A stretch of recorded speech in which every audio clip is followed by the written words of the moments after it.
Good morning. Good morning. Good morning.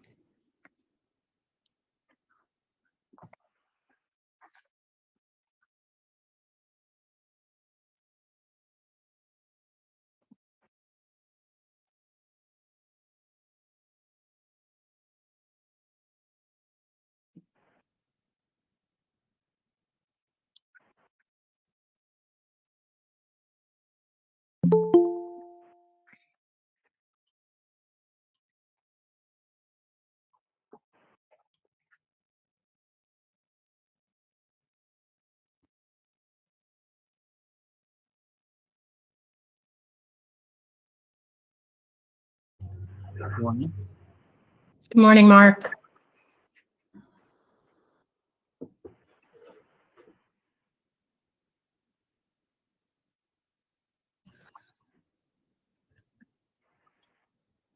Eric, you look awful lonely in that room. No. And you don't look lonely out there in the wilderness? Me and the squirrels. I'm prepared to carry this entire burden.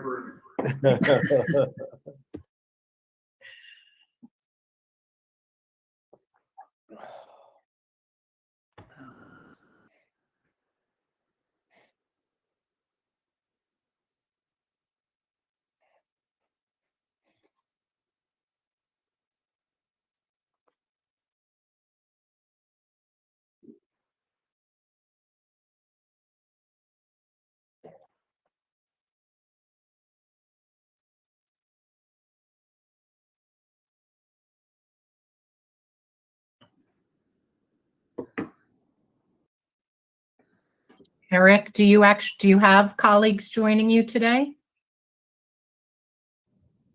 I think so. Okay. No, that's fine. We'll wait. I just want to know, who to wait for, and if not, I'm in their house too. You are echoing, by the way.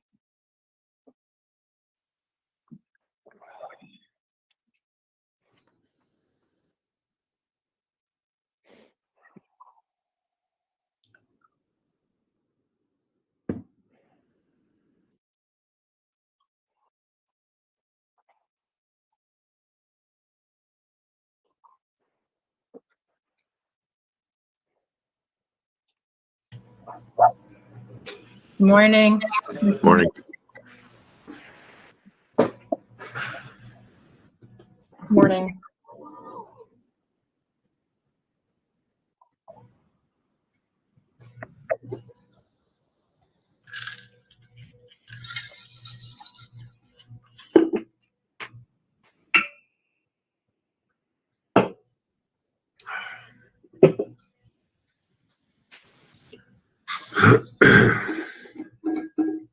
Okay, we'll give it a couple of minutes. I am expecting Vice Chair Watchman. So, speaking of Vice Chair Watchman, impeccable timing. And are we all set up with council?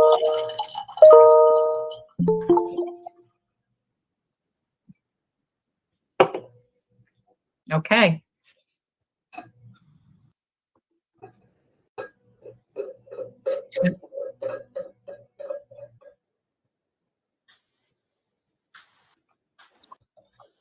Councils, do we need to wait for representation on the Ballard Spar side? Yes? Okay. I am, Commissioner, and Roy should be in a minute as well. Okay, excellent. Just wanted to... Yeah, we could, this is Brett. We could go ahead and get started. Okay, we see a long table with hands, but no people. Anyway, welcome everybody. We can get started. We will dive right in. Agenda item 1A, call for quorum. It is 8:01 a.m. on Tuesday, September 28th, 2021. I call this meeting of the Independent Redistricting Commission to order. For the record, the Executive Assistant, Valerie Newman, will be taking roll. When your name is called, please indicate you are present. If you're unable to respond verbally, we ask that you please type your name. Val. Present. Present. Present. Present. Present.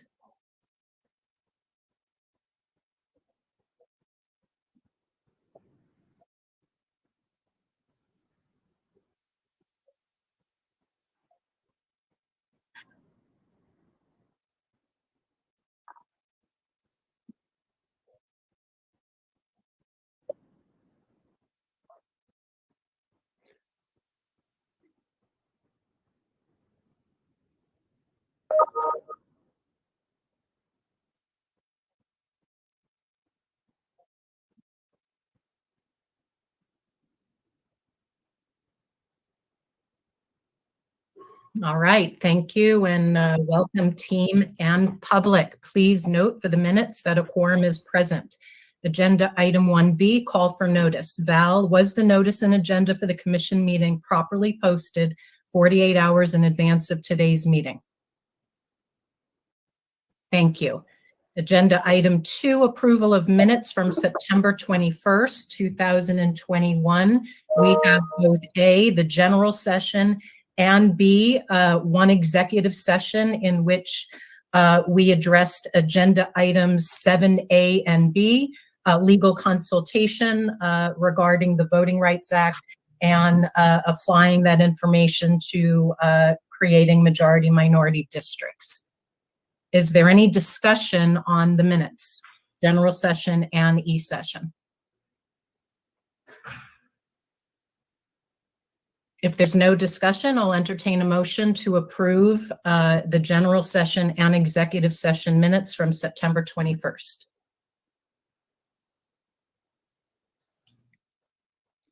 I move to approve the general and executive sessions minutes from September 21st. Do I have a Vice second? Watson, seconds. Thank you. If no further discussion, we'll take a vote. Vice Chair Watchman. Aye. Commissioner Meal. Aye. Commissioner Lerner. Aye. Commissioner York. Aye. And Commissioner Newberg is an aye. And with that, the minutes are approved. Agenda item number 3, opportunity for public comments. Public comment will now open for a minimum of 30 minutes and remain open until the adjournment of the meeting. Comments will only be accepted electronically in writing on the link provided in the notice and agenda for this public meeting and will be limited to 3,000 characters. Please note, members of the commission may not discuss items that are not specifically identified on the agenda. Therefore, pursuant to ARS 38-431.01H, action taken as a result of public comment will be limited to directing staff to study the matter, responding to any criticism, or scheduling the matter for further consideration and decision at a later date. And with that, we move to agenda item number 4, discussion on public comments received prior to today's meeting. I open it up to my fellow commissioners.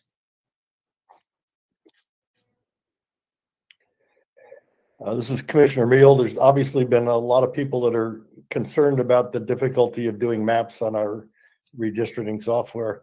So when we get to our report from Timmons, I will ask them if they could do a video that would show people how to upload from any of the other programs like Dave's Redistricting or any of the others, maybe a quick video of how to, if people do a map on those formats, how to then load it into ours, and that maybe would help solve some of the issues.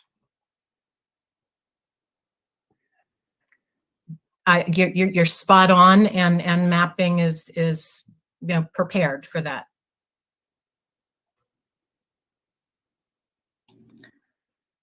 And I agree with Commissioner Meal, and I just want to say thank you again for the public. We're getting lots of really good comments from you, both on things like technology issues, but also recommendations in terms of mapping. So I just appreciate that.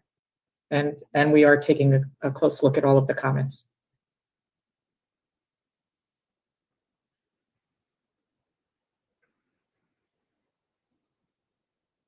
Anything else anybody want to bring up? I have a few things to add on the mapping technology issue. You know, we really hear the frustrations. There is a silver lining here, and that is that our state is on the cutting edge of offering the public the same exact mapping tools that the commission is using, and all live. We can all be doing it at the same time, and that level of transparency is something that I think is very valuable. And we don't want to deny those who are actually skilled and capable of doing that, you know, to participate. But we're deeply committed to also creating two other options. One along the lines of what Commissioner Meal has suggested, and maybe even making it simpler, providing ways to use drafting tools that are on the computer, but much simpler, and have that count. And then a third option of, if you don't even want to, you know, use a computer, submit a physical map. As always, we encourage our community when they're giving us boundaries or describing your community of interest, to the extent that you can bring in as many of the 6 constitutional criteria, that makes your community less ambiguous for us to interpret. So we hear you, and we will solve this problem. I have a question for staff. There was a comment asking or expressing confusion about how somebody asks for translation help at our public hearings. So can somebody, so if somebody comes in and needs some help, let's say with Spanish translation, can one of the staff members please clarify for the public the steps that somebody would take who struggles with English? Sure, absolutely, Madam Chair. At each of our public meetings, we have had translators on hand. They typically introduce themselves at the beginning of the meeting. And if someone's in need of their services, they can go up to them, get a headset, and they're able to participate that way. If there are other accommodations that people may need, they can email ircadmin at azdoa.gov, and we'll arrange that. Okay, thank you for clarifying that. Lots of frustrations about locations of our hearings. We also really want to fix this. We want the community to please know that we have done our best to balance so many of the needs in the state, you know, considering things like driving distance, you know, access to public transportation. COVID has been a huge challenge, particularly in minority communities where there's greater, you know, restrictions, particularly like in the Native American lands. You know, we're going to problem solve. You'll hear later on in the agenda our efforts to maybe have smaller events. We're soliciting, you know, constructive public opinion about where to go, where we haven't been. We're deeply, deeply committed to hearing from the entire state. And as we've emphasized before in response to public comments, if communities of interest can't come to us, we'll make every effort to come to you. And so please reach out, you know, irc.az.gov. Let us know your community of interest, the general size of your community, or the general size of the community you speak for, the challenge you're having in expressing yourself. And, you know, 1 commissioner, 2 commissioners will make every effort to come where people are struggling. And then last thing is, just to remind the whole community that the grid maps were and are in fact completely random. So if there's nothing else on that front, we can move to agenda item number 5, which is update from the mapping consultants, Timmins NDC. Please take it away, Mark and Doug. Morning, everyone. I will say we have read a lot of the public comments, and we are definitely working on trying to integrate other systems and making it easier for the public.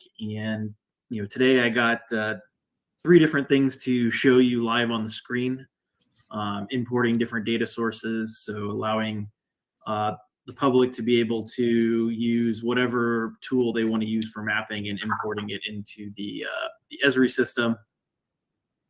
We'll talk about groups because there was a question that came up from them.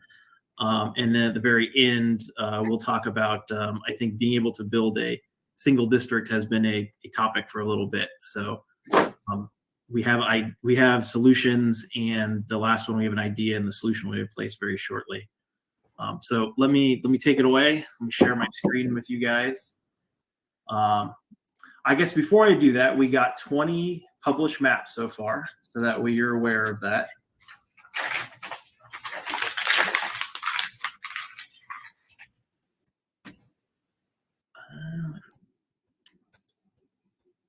So you can see we have total of 20 plans published right now, 9 on the congressional maps and 11 on the legislative maps. That's currently, as of early this morning, what we have seen. Again, anybody can get here from the public, and if you want to view all the maps, you can open up the published plan viewer, and in this menu here, you have all the plans that were submitted. And if you just want to add one to the map, pick the one that you want and hit add, and you can see exactly what their plan looks like on the map, same colors as the grid map, and district numbers. If you want to just read in a table, there's a little arrow here, click up on the table, and here's exactly the plan, type, the name, who submitted it, whether they're affiliated with an organization, the dates, plan description, objective, and then if you just want to open the plan from the table, you can also hit this hyperlink and it will load the map in a different type of window, but it's an easy way just to see each plan individually. And there you go, there's the plan that loaded. Mark? Yep. Just if I wanted to then look at that map and then start looking at the demographic data that goes with that, how would I then proceed to do that? Right now, you'd have to look at it in the redistricting system. Will be the way that you'll have to look at it. We're trying to get a way to standardize that out to the public, but right now we would look at the plan in the redistricting system. Mark, what do you mean by look at it in the redistricting system? You would need to be able to pull up the plan in the redistricting system so you can toggle on and off the demographics. When they publish a plan, they publish it with the demographics that they were looking at. But I think Shireen's comment is that she would like to be able to see the whole suite of demographics as of right now. So we actually got a workflow together. We vetted it with Esri, and we got some comments back. We have some questions. So once we get that workflow nailed down, we can walk you through it. Okay, so right now we can't, but you're going to have something where we can. You can. We just need to open the group up for you, and we want to make sure we had all of the little nuances taken care of before we made that change. But that should be happening very shortly. Thank you for coordinating that, because otherwise it's hard for us to judge those maps or to examine those maps without that information. Right, and that's why we wanted to vet the workflow with Esri, just to make sure we had all of our I's dotted and our T's crossed. And the published submitted plan viewer out here is a way for anybody in the public to be able to see it without having to create an account for the redistricting system, at least the boundaries. What I did notice, trying to do exactly what Shireen is saying, you can click on any one district and see a bunch of data, but you can't see data across the whole list of districts. In the viewer that I just have on the screen right now. Yeah. Yep. And that's why we're going to get that workflow going for you guys so you can see it in the redistricting system. And Mark, you think you'll have that by the end of this week? So since we're going to be starting work next week. Yeah, we'll have it for you a lot. We'll have it sooner than that, but end of the week at the latest. And then you'll send us directions on how to do that. Right. Yes. Thank you. Yep.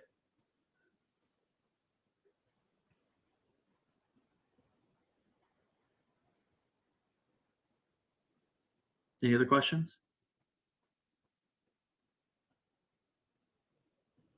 Okay.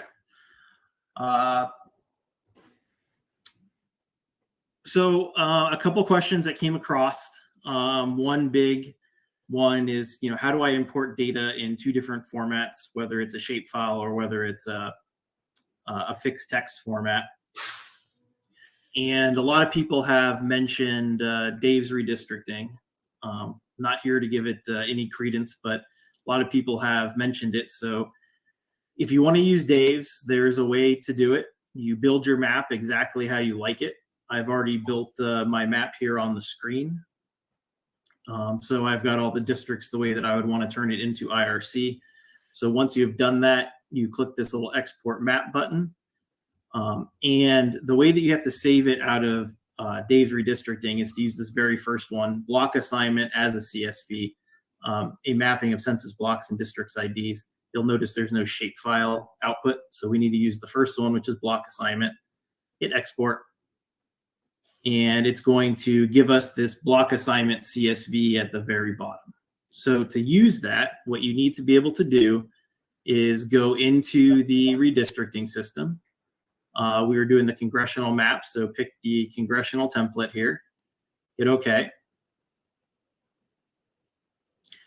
And then the next thing that you're going to want to do is on this initial screen, you're going to want to import. So click the little import arrow, click the fixed text format, and go to your downloads. And what you'll notice is there's nothing here because Esri is looking for a text document. Well, CSV will be under the all files. So you just need to switch it from text block to all files.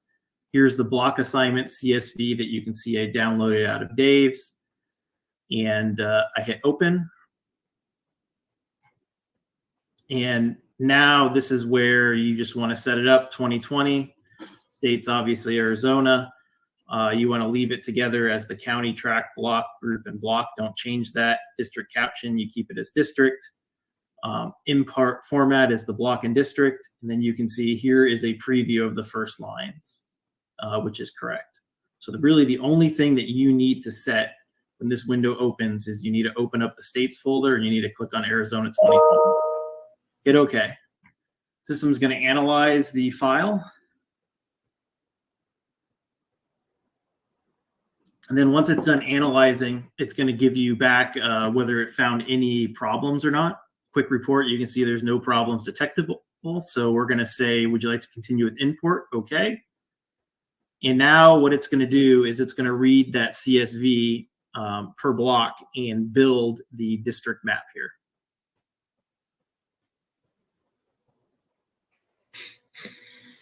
Oh, man.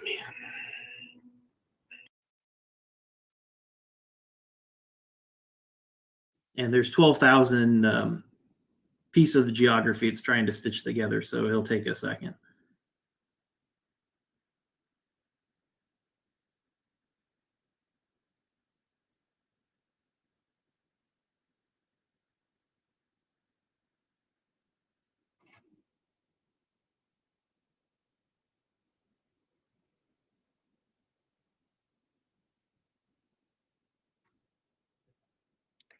And Mark, are you going to do a little video of what you just did that you can put on your list of videos for people to have? The video is done, and we sent it over yesterday for posting.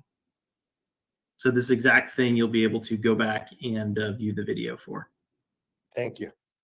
Same with the shapefile that we will see next.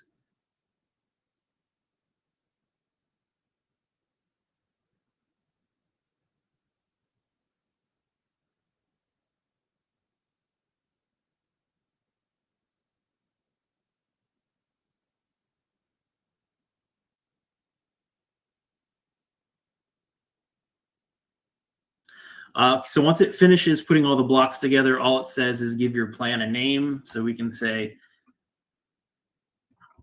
import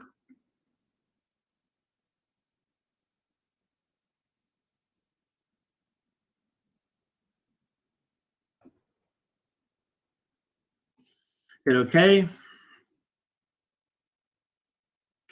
And now what you can see is I have my map that I imported from Dave's into the redistricting system ready to go. I can see that my population from Dave's for District 1 was 774,909. And if I go back to the system, 774,909. District 2 was 744,478. District 2 is 744,478. So you can see that it took my data in correctly. And we can look at all 9 districts, but they all came in correctly. Once you're done with that, all you need to do is basically hit the submit plan button. It's going to run through its integrity checks. Now, forgive me, I did not probably look at deviation when I was creating the example. So I still have 2 things that I need to fix. I'm just a tiny bit over in one district for target deviation.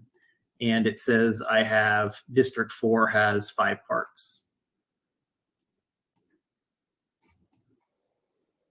And I could start to fix that by looking at the number of parts that are in there. So there's a little sliver in there that came over from Dave's. So these are a couple things that you'd still have to fix before you submit it into our system. But you can build everything in Dave's and import it over just like that with one tool and get your data in there. So that's how you can use Dave's redistricting.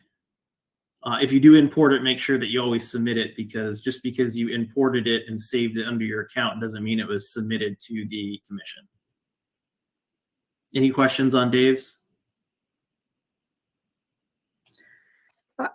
I think this will be helpful for those who have been using other systems. Do you have, this is the one for Dave's. So thank you for actually and creating a video for that. I don't know what other systems there are out there. I know Dave's has been the most common one that people have referred to. If there are other systems that are common that people are trying to use, how would they move those over? Is it the same basic system that you're talking about, the same way to process, or what would they do? So there's 2 major outputs, one being the fixed text format that we looked at for each block, and then what district it goes into, and it builds the map out of that. The other one is the shapefile that exports. I believe Districtor outports a shapefile, and I believe Maptitude also will export a shapefile.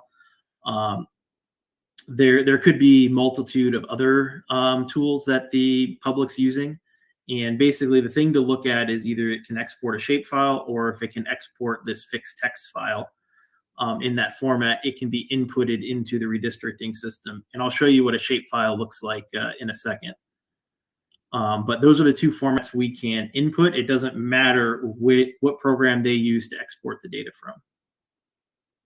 So it's almost like a bring your own program and just import your data into ours. On the shapefile, it is a very similar method.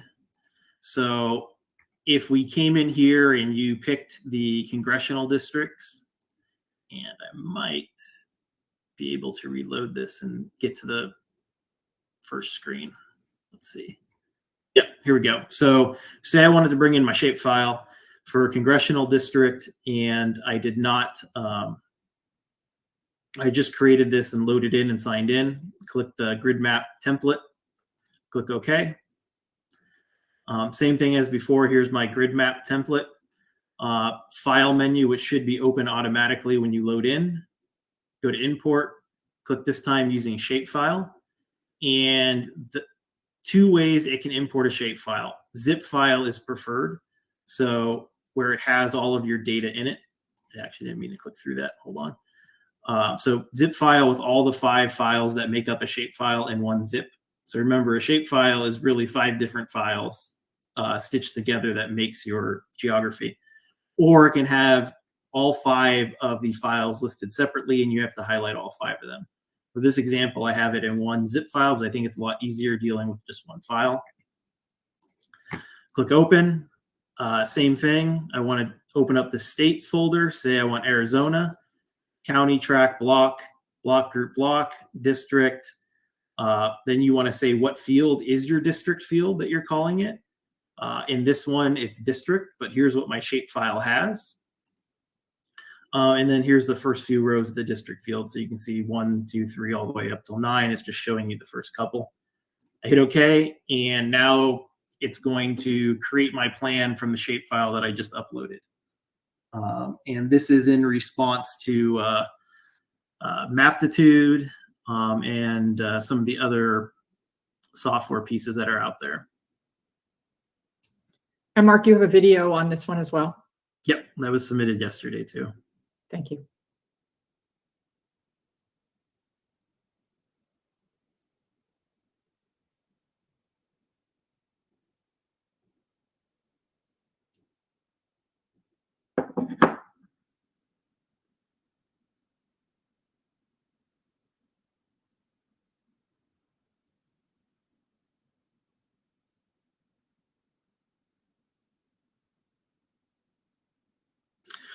So now it's imported the shapefile and it's starting to read it. You can see same menu that came up at the fixed text format. It says no problems are detectable. If that's the case, let's hit OK to import. And now it's going to do the same thing. It's going to take that shapefile and it's going to build districts out of it.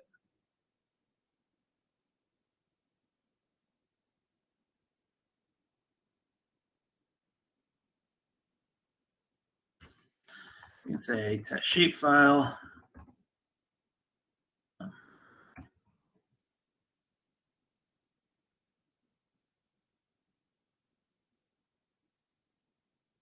And here is my districts from a shapefile, ready to go. Same thing, I just have to come here, hit submit plan. It'll run through the integrity checks. And this one is good to go that I know.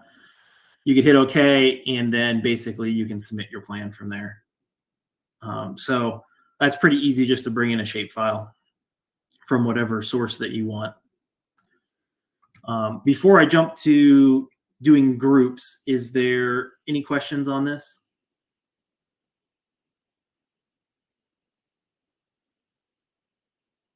Okay. Really easy. There are some questions about groups and how it's hard to create a group. It's actually really easy. So I wanted to show you the workflow here. So what I want to do is stitch my window together a little bit. And what you will notice here is that I have 2 different accounts open here. I have one account named Mark Test. I have one account named Mark.test2. And say I want to create a group where 2 people that want to work together. The first thing that you want to do is we will work off the Mark Test2 because we just imported our shapefile, which is the right side of the screen. Go to the Share tab, and you're going to hit Manage Groups. Once you've hit Manage Groups, the first button that you want to hit is this guy right here that looks like 3 people with a line attached to all of them. You hit Create Group, and you say, call it whatever you want, My Group Demo. You can give a description, demo. And now I got my group here, My Group Demo, ready to go. The next thing I need to do to be successful in my group is add people.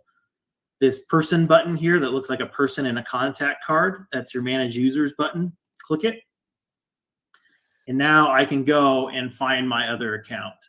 So say I want to invite the Mark Test account. And search for it, and look, there's my account right there. I say send in, I select his name, and I click the Send Invitation button. It says you're inviting Mark Test user to join this group. Invite this user, hit OK. And what you'll notice here is that it sent them an invite. It doesn't necessarily automatically have them join your group. The person that you sent the invite to is going to have to go in and actually accept your group invitation. So the steps really are not done just yet. So I got Mark Test open up here on the left side of the screen. So let me reload this guy. And this user would have got an email that says you're being invited to a group. Or what you can also see here is now you see where the invites was 0. Now it's invites 1. So that means that somebody invited me to a group. I can click on this and I can say, okay, here's my invite, my group -demo. And that person either needs to hit decline, meaning that they don't want to join your group, or hit accept and they do want to join your group. If you hit accept, you're about to join the My Group demo, hit OK. And now they are in your group. So now if we reloaded this page and see I went back to my group, I can see that user is now in my group. So we're good to go there. Now your group's together. Next piece is you probably want to share content with your group. So the next thing that you need to do is once your group is together, hit share plan. And you have options here. You can share it with everybody in the entire redistricting system if you hit everyone. But if I just want to share it to my group, I come here and select the group that I just created, My Group Demo.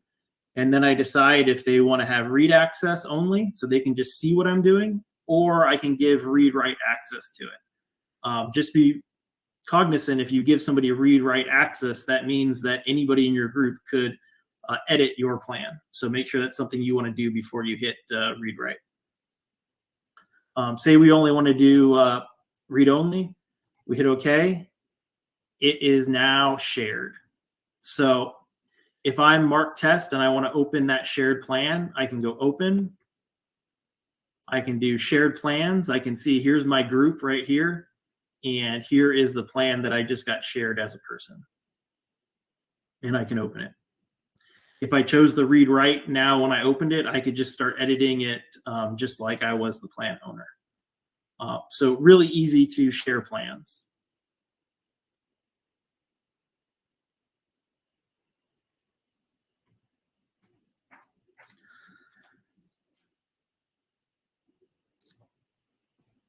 The last piece that we're putting together right this second is that we are going to stand up a 2-district plan, because we hear that people want to be able to draw a single district. So we're going to stand up a 2-district plan that allows for 100% population deviation between the 2 districts. And all you're going to need to do is log in, choose that one, and build out District 1 with all the selection tools. And then you don't have to worry about trying to population balance any of the adjacent districts. You can just draw whatever size district you want and not have to worry about any population checks. The 2 keys will be is that you still have to make sure that there is no null assignments. And that's why we are going to put all the population in District 2 so it's set up. And then when you join, all you're going to have to do is come over here to the create button. You can make it full screen so it looks better. And you're going to say District 1, and all you're going to have to do is come in here and use these 4 tools to create your district, and then hit submit, and you're good to go. So that solution is coming. We were working on it this morning, and we will finish it up. Should be this afternoon, if not the latest tomorrow morning. And that Mark, allows submittal of single district.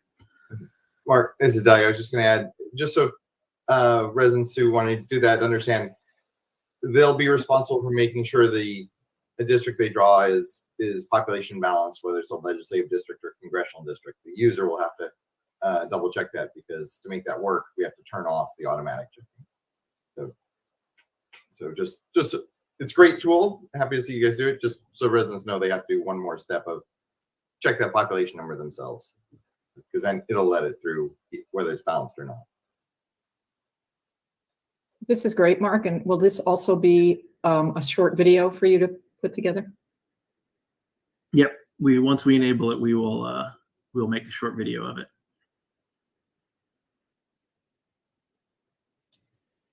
This is great. I have one more question on another way to submit. that we've heard, which is not technology oriented, but we've been talking a lot about paper submissions as well, and then how to incorporate paper submissions into the system. I know you've been looking into that. Do you have any comments on that at this point? For the paper submissions, we have created a similar form for just like the community of interest for somebody to fill out, for residents to fill out. And then what they can do is they can take the grid maps that are drawn per district, and they can make the changes on the grid map, draw them in per se, and then turn them back into the commission.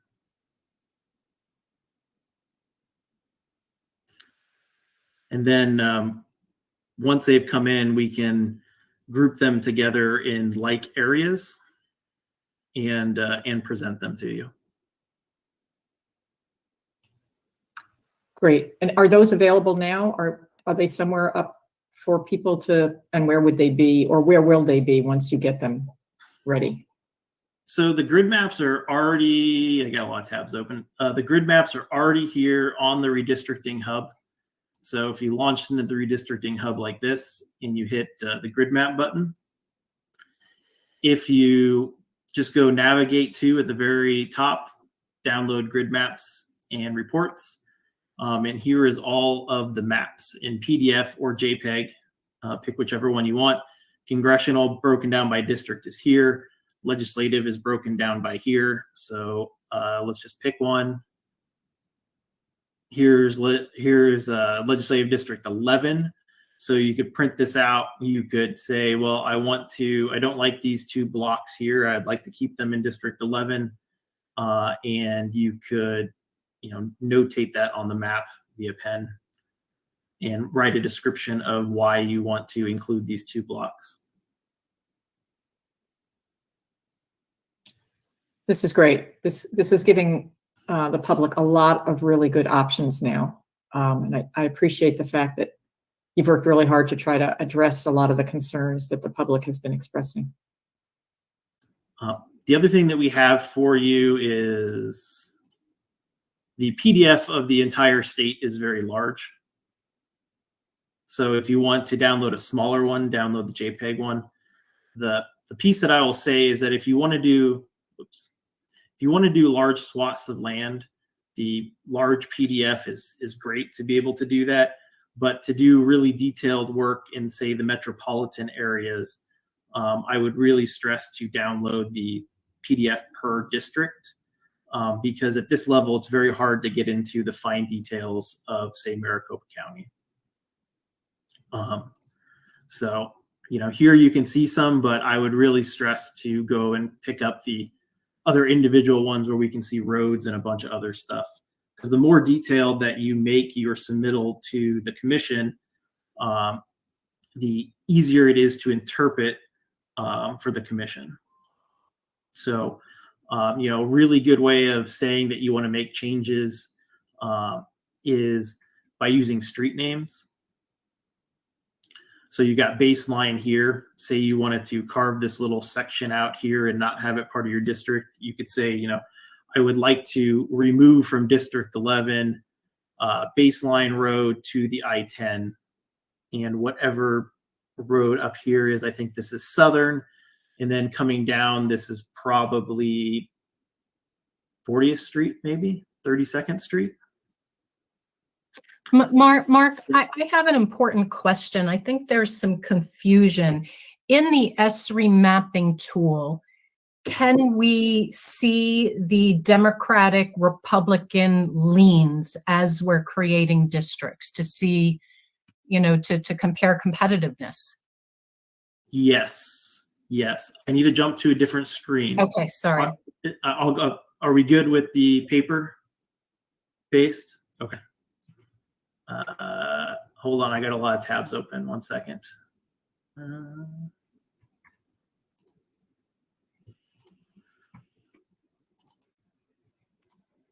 Okay, here is the shape file that I brought in. And what you can do here is you can go to the the Create tab. So I'm here on the Create tab right here. There's Demographic button. Click on Demographics. Open up the Key Elections Data, which is this first folder. Again, Key Elections Data. You see it right here. Open that up. Here is all of your competitive data. So comp dem votes is the sum of all the votes that the Democrats won in the 9 elections that you guys chose between 2020 and 2016.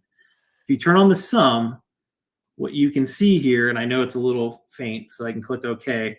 Here is the total number of votes that Democrats got from those 9 elections in this newly minted District 1.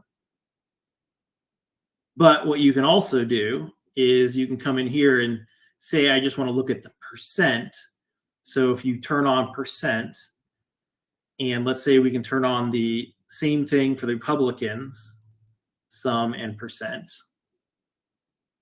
you can see that in the 9 districts of that competitive band that you guys are looking at between highly competitive of 4% and competitive of 7%, you can see that in this newly minted District 1, it's 52.71% Democratic votes to 47.29 for Republican candidate votes.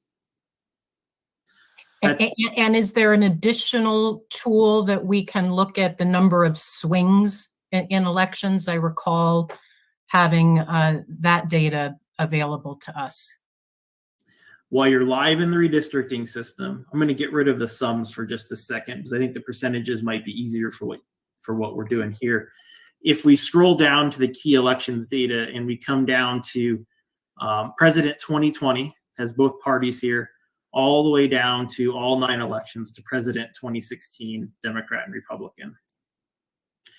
If you turn on the percent, and it's easier to turn it on for one party because it keeps your table a lot smaller, and just do the math to figure out whether it was there was a winner or loser. President 2020 Republican, we'll just use the Republicans this time for the Democrat for the demo. Turn them all on.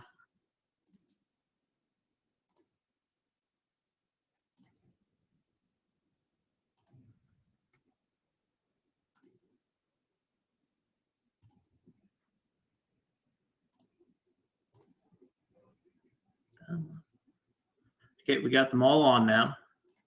So I got my 9 elections, 1, 2, 3, 4, 5, 6, 7, 8, 9. These are all on the Republican side. So the percentage of Republican votes for District 1, we can see in 2020, it is 45.39%. Senate 2020, 45.36%. Attorney General from 2018, 49.53. Mine, 49.32. Secretary of State 2018, 46. Senate 2018, 44.96. State Superintendent of Education 2018, 45.26%. Treasurer 2018, 52.62%. And President 2016 would be 48.40. So you can see in here in District 1 that you had 1, 2, 3, 4, 5, 6, 7, 8 wins for the Democrats, because you could do the math. If it's under 50%, that meant that the other party would have won. And then you had 1 win for State Treasurer 2018 for the Republicans at 52.62%. And this is just looking at past elections. So just putting that out there. That's how you can do it live in the system, because if I came here and for demo purposes, if I wanted to edit District 1, and let's just say we add some pieces of North Phoenix. This is a very crude drawing, but we're doing it for demo purposes.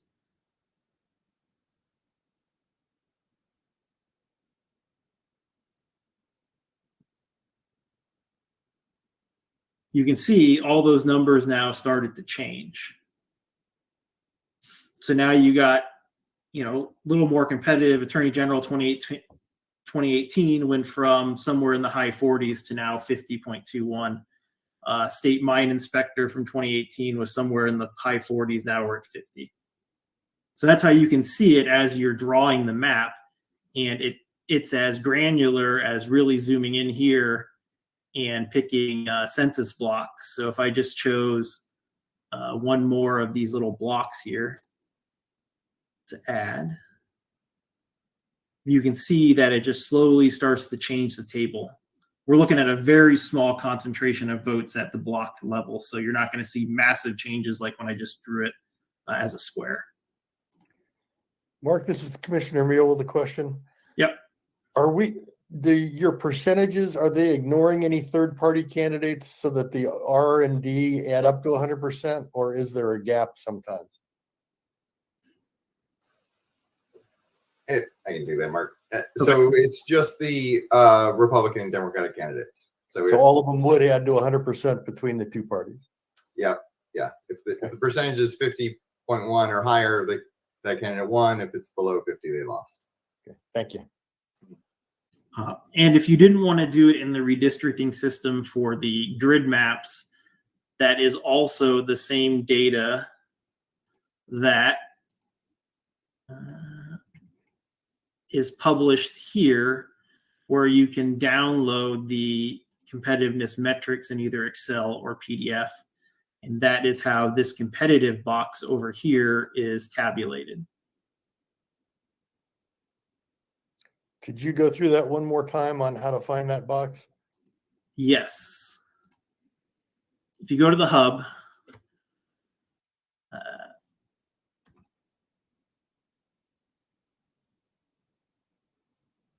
you go to the IRC's website, ircaz.gov.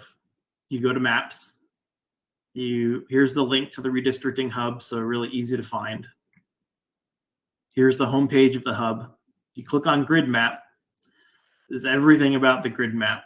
The first top 3 links here are the navigational links. So go to download grid maps and competitive/demographics reports. Click that. Takes you to the very bottom of the page. You could also scroll to it. And you can see here is the competitive and demographic metrics for congressional. And then right below it is the same thing, legislative district, competitive and demographic metrics. You can download it in a PDF or an Excel file, whichever you prefer.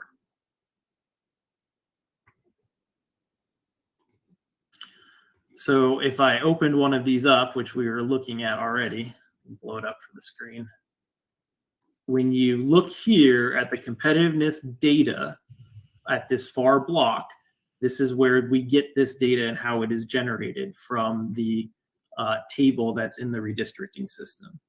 And I think this is key, is that the public has access to this data when you're building your districts.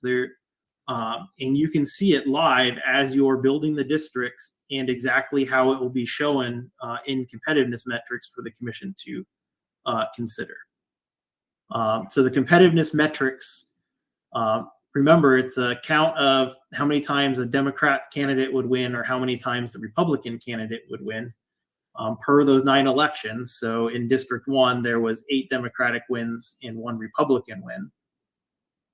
And it's in a light green. That meant that it's swang in one election, which is why it's here. It's highlighted light green. You can see that it swung. Republican won once and Democrat won 8.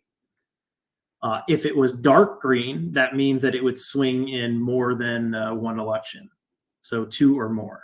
And we can see that if I open up the legislative one, here is a swing where it was 4 wins for the Democrats and 5 wins for the Republicans. Like I said, this is also just looking at past elections, if the new districts were for the past elections. And Mark, if we were looking at a new map that somebody had submitted, how do we get to this table for that map? We would need to look in the redistricting system. When the commission wants to consider one of those maps or asks us, we can run the competitiveness metrics and send you a PDF of it. For everything that the commission officially produces, we will generate one of these demographics and competitive tables for you. So when we are looking at things that have been submitted by the public, we don't have that data, right? But The we would, data, if we wanted it later, is that what you're saying? the data is in the redistricting system. So the data is always there. It's just that do we want to output something like this as a PDF for every submission? Right, that's right. We could look at it the way you did tell us how to go there. Yeah.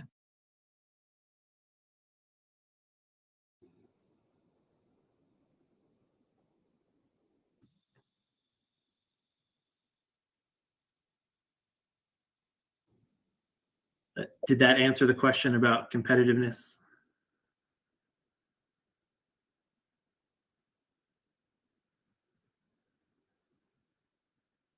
Seems like we're just going to have to get real familiar with toggling back and forth and looking at different areas within the system, because there's a lot of data there. We just have to get comfortable on where we find it all. So thank you for reviewing. Yeah, not a problem. That's where I see the power of the system for the public, is that all the data is also in their hands. They can see it live as they're doing things. And I think as preparation for us as commissioners, and I hope when we get to agenda item C, we can do a deeper dive in this. But for commissioners to prepare for next Monday, I would suggest us getting familiar with the method, the process, the language, what data we're looking for, so you know we're ready to jump in to some degree.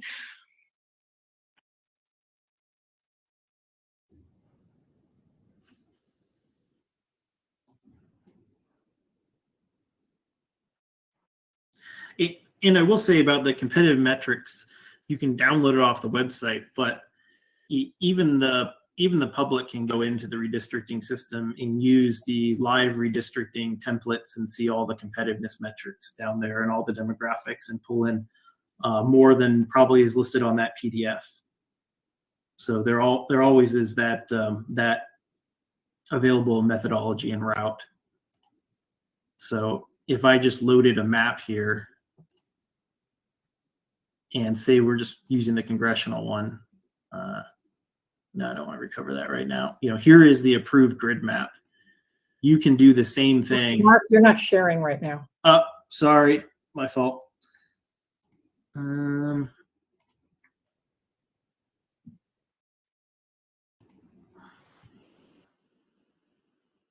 So same thing, sign the redistricting system. Here's your grid map template, hit OK, what the commission approved. You can go do that today with the demographics button. Key elections data, just like what we saw before. You can turn it all on. Oops, cancel, sorry, I meant to hit OK. You can see that there. If you want to look at other demographics and the AZ standard demographics, and you want to look at population, or you want to look at CVAP, you can turn it on here. And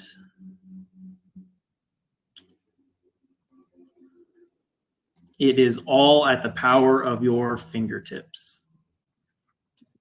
And Mark, we can do that with each of the maps that have been submitted. So we have 20 maps submitted. We can look at the data with each of them at this point. Yes, you'll be able to do that.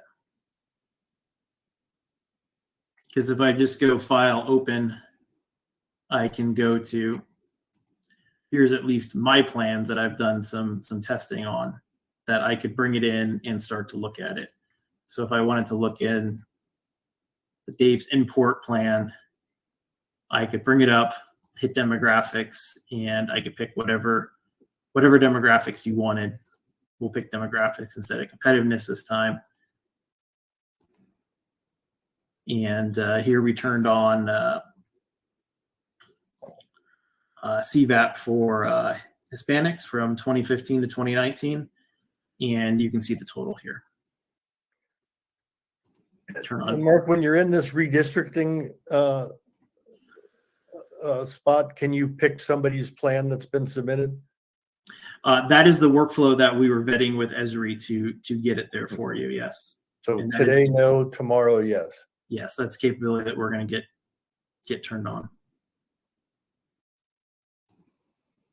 And when you turn it on, where will we go? How will we open up one? Just And I should say we will enable it. What you do is you go open, and it would be in the shared plans folder. So, and would that have all the plans submitted? yes, and my text behind the scenes might have already enabled it because I can actually see it's RXO submitted plans, and here is all of these submitted plans in the system. Okay. That is how we were working on it this morning. Okay. But Mark, we have to log in then, right? So we Yep. have to be sure we can log in.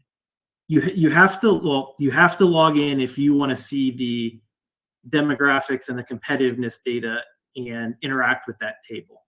If you just want to see the boundaries and the total deviation and don't log in and you just want to view it on a web page, go to the hub. And I don't remember how to log in. Can someone send me what my password is supposed to be? Or We can. Brian, if you have that from when, is it however we did it when we did the training? No, that was a test system, so you'll have a different password for that. Brian should be able to get it for you. If not, if you could send me send all of us instructions on how we log in, because I tried to log in the other day and couldn't do it. Thank you, Commissioner Meal. Same problem here. if you ever get stuck and you go to the website, click forgot your password, click here to reset, type in your username, type in your email address, hit reset, and it will email you a new password. The problem was I don't know what my username was supposed to be. So Gotcha. I got to there, but failed. Can you resend that back out, Brian? Yes, I will. Since it's already sort of activated here, you'd go to this group under share plans. That's RXO submitted plans, and you can pick any of the plans that are here that somebody has submitted.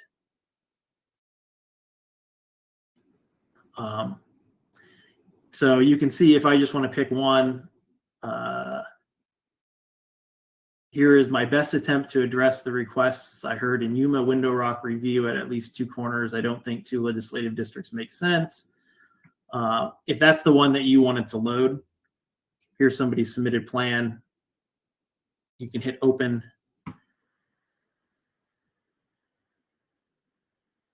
And you can come here to the demographics and turn on everything that you want. We'll turn on the demographics instead of.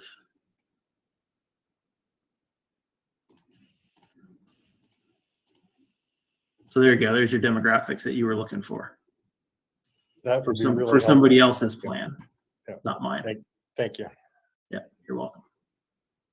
And then same thing if you wanted competitive data, just I think percent would be easier for this. There you go. There's your 2 columns for competitive data, all there for somebody that a user submitted.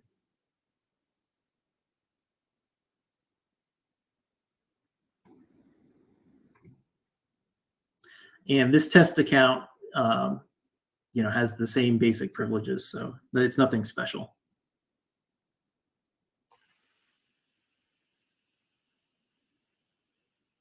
Tremendous amount of data. Very helpful. Yes, all the data is in your hands. We just have to learn how to use it, which we are. I want to, the repetition and the demos incredibly helpful, and now we have, an additional really 6 days to really get even more comfortable with using the system. So the comment about, are you going to generate one of these PDF or Excel documents for every public user map? It all comes out of this demographic folder, so you could set up your table exactly like that and see it live in the system without having to have a published PDF or Excel document for competitive data.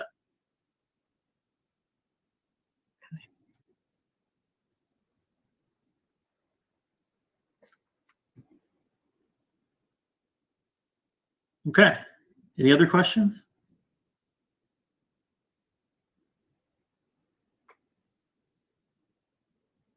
I think we have, I don't know if you jumped over A with updates concerning polarization, any other updates on deliverables? Sure. Doug, you wanna jump in and take A? Go back to the agenda here.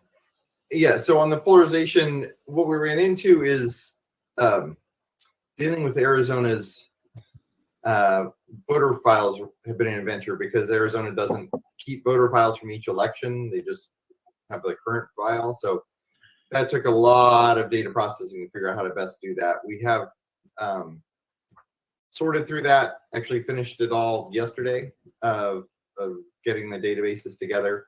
And so now the data is being run and we are racing to get you that report.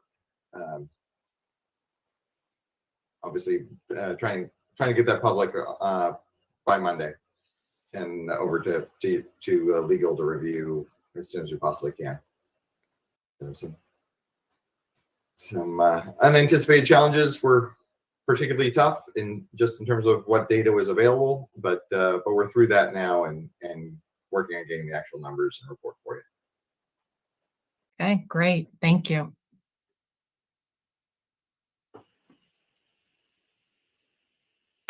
Any other updates on A or B for mapping? Or are we ready to move into C? Practical logistics for first deliberative meeting on revised grid map, direction to commissioners as plan of action. So from my perspective, I have two areas that I'd like to, kind of dive into. One is just learning best practices in terms of what the commissioners can do leading up to next week in terms of our preparation. Advice, should we be, studying communities of interest? Should we be studying the map? Physical borders. Should we bring our state computer with us so that we can, each be using S3? Like, just if you could maybe, should we all come with a list of initial ideas for how to move the map based on kind of, macro level consensus things? Help us just intellectually prepare so that, in that first hour, we can actually get started. Sure. So my perspective is, as someone hinted at, the first discussion should be high level. As we're doing things like try to put, each tribal reservation so it's not divided among districts. Try to put each, medium and smaller city so it's not divided by districts. Whatever kind of big picture issues you have in mind, those should certainly come first. Discussions of it should run down, 19th Avenue or 17th Avenue. Well, the map's going to be moving around so much in these early stages that one block here or there, or one small street here or there is going to move again and again and again. So don't worry about the small changes at first. The first stage is really the big picture revisions to the grids. So I would say it would be handy to go through, the community of interest information you have, go through the socioeconomic website and data that are available to everyone. And then, of course, the community of interest maps are public input, but also go through what you've heard in the grid map meeting so far and put together kind of your big picture thoughts of what are the large scale changes you want to see.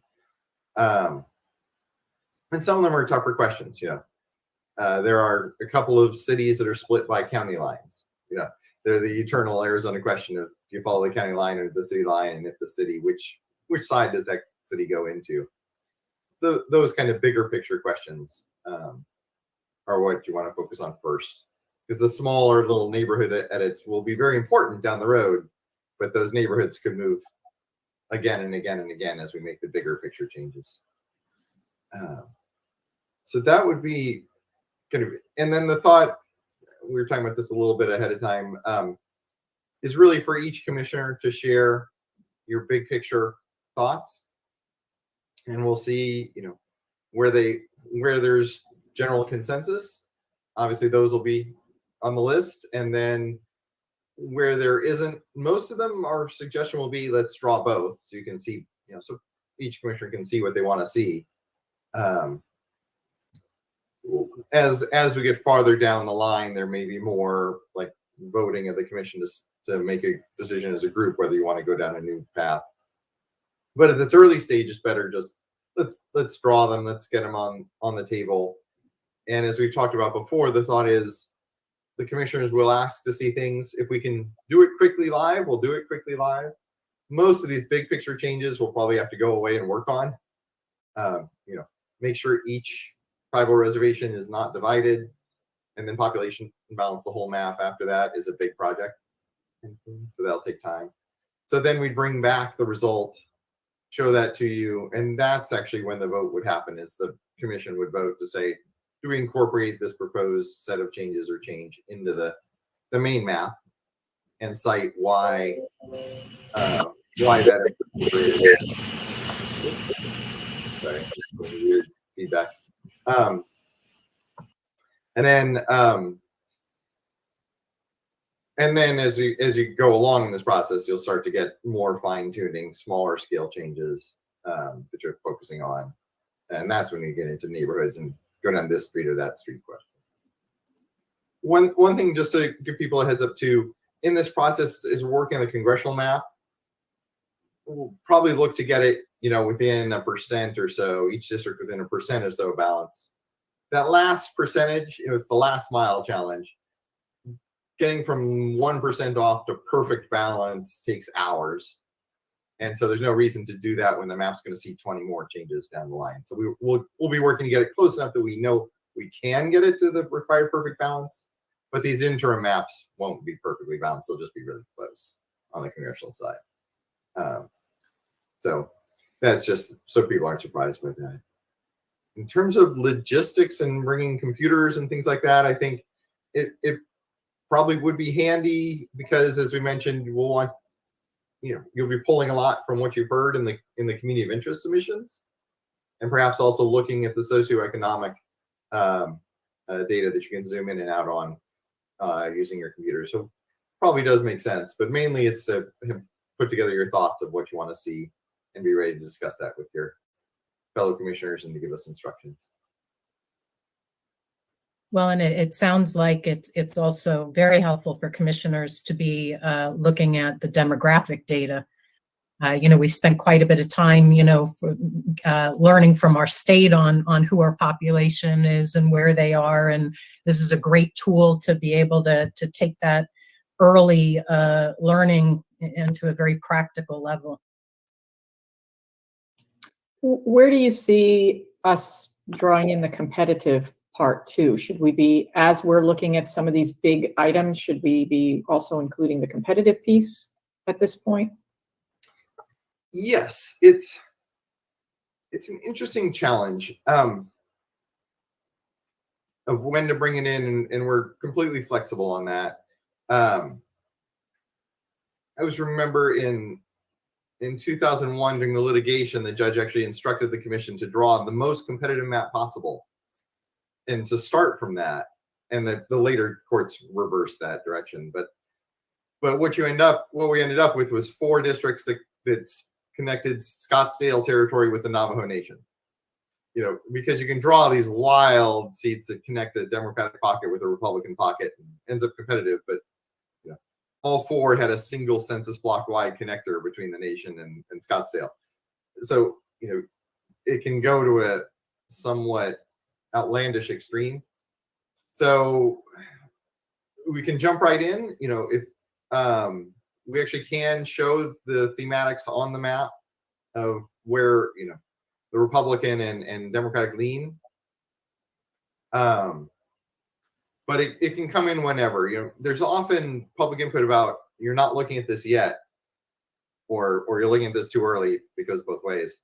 And and the catch is that the first changes don't have any more weight than the last changes, and arguably, your final changes are the most weight, because those don't get reversed. So it's up to you.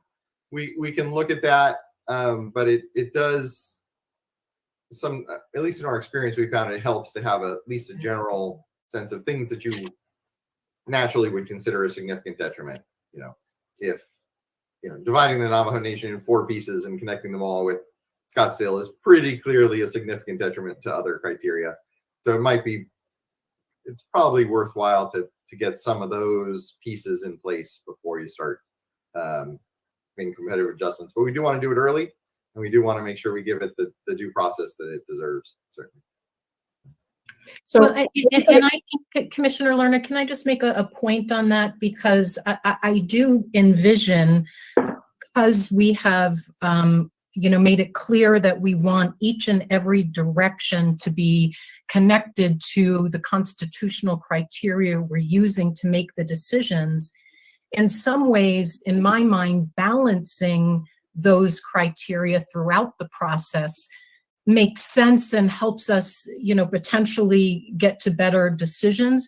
That doesn't mean that, like Doug said early on, you're not going to go crazy to make it so competitive when it could be dramatically different. You don't want to waste time. But as we're making cases, to the extent that we as commissioners can tap into the reasons and the logic, I think that helps us. no, I agree. I'd like us to just to sort of incorporate as we go, but it's not any one more influencer than another, but we can just see it as a guide as we're moving forward. I just didn't want to wait till the end and then start looking. So as long as it's just one of all of the variables that we look at each time, everything will continually be adjusted. So I agree, Chairwoman. And as a reminder, we do have an agenda item, an opportunity to meet with council for additional guidance on incorporating competitiveness along with criteria. So that's upcoming. And this, Commissioner Mule, the question, are we all physically going to Phoenix and doing these meetings Monday and Tuesday? Are we meeting in person? Yeah, That is our plan and our desire. I think it would be great dynamics, and we have a question related to that, because how we do it may play a role in what we want to do with handling public comments. So that's another topic I'd like to bring up along with this 5C item. But before we switch into that gear, I'd like first to give Doug more opportunity to share best practices, and commissioners to ask, what we can do. Well, and then we see Mark too. Did you have anything to add on this? I was just gonna pipe in just for a second. Is the power of the Esri system is that anytime you want to see demographics or competitive data in the middle of the map drawing, it's easily building that table and just taking a quick look than having to publish it the entire time. So there's always that option with just turning on maybe 24 items at the most. So just throwing that out there in case somebody ever wanted to look at that in the middle of a map drawing. It's pretty easy to put together live on the screen. I'll finish with something after you're done, Doug. No, that was pretty much everything I had to present. It's we as everyone, all the commissioners and staff and all the public know, we are in unprecedented times of COVID pushing this timeline into such a small time. So we'll be working fast and blazing new ground. You asked the question about what can you do to prepare, and Doug's mentioned it, but if you go to the hub, you go to maps and apps, you have all the data from the listening tour that we took in for all their community of interest. You can basically read it live and see their community of interest. So the whole 910 raw submission, even with the paper submissions in an Excel format. You got the community of interest report that we built. And if you launched it and you went to the very bottom of it,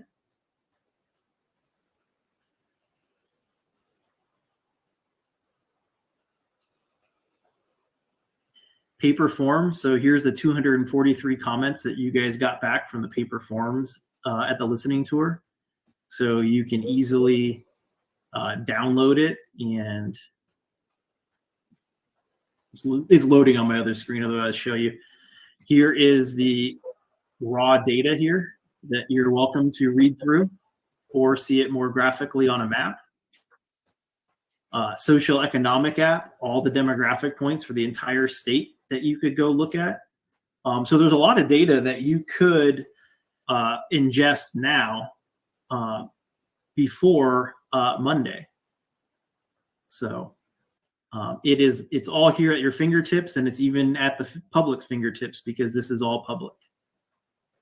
So demographics, you can start to zoom in if you wanted to see different ones. So the power is here, and that's why I bring it up on the screen so you guys can start to see big buttons. And this has been out there for a while.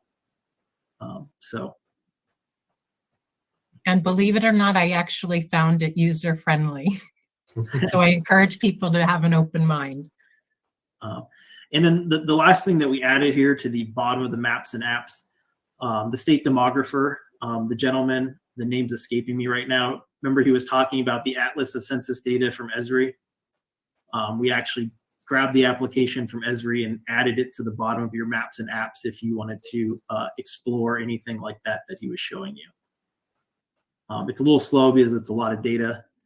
And I know the Esri app loads on Washington, so you just got to drag it over to Arizona.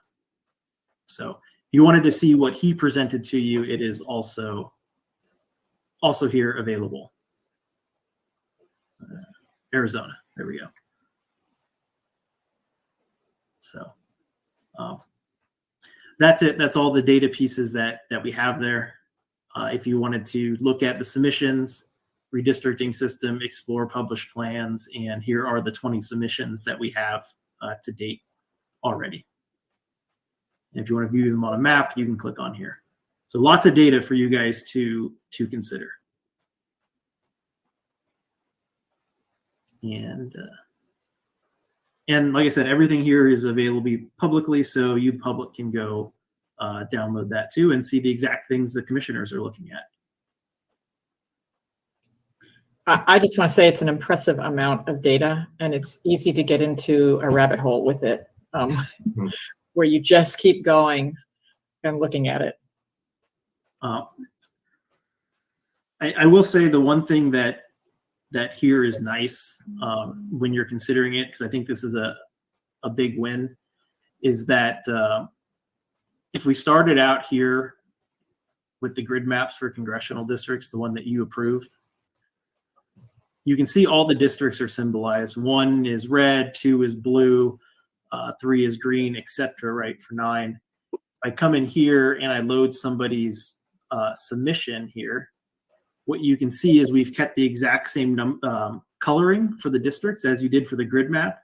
So you can see District 1 used to be this little teeny district here in Phoenix, right? Was what the grid map you approved. But if I look at CD submission 3, if I zoom out, you can see that the red area, they made District 1 this very large area, and it's that same color red. So you can start to see how districts might have changed from map to map. So just wanted to throw that out there, that all the coloring for the districts are exactly the same to the grid.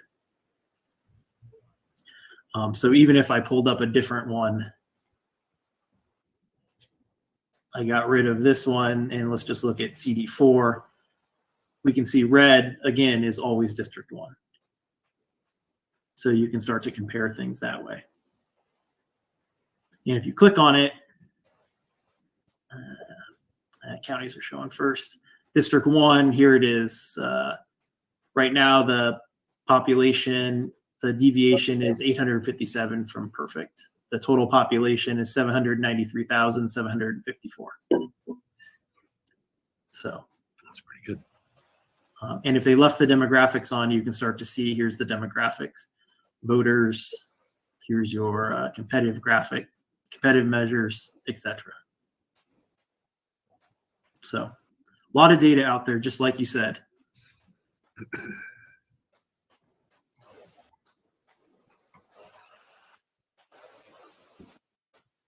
Okay, anything else on A or B?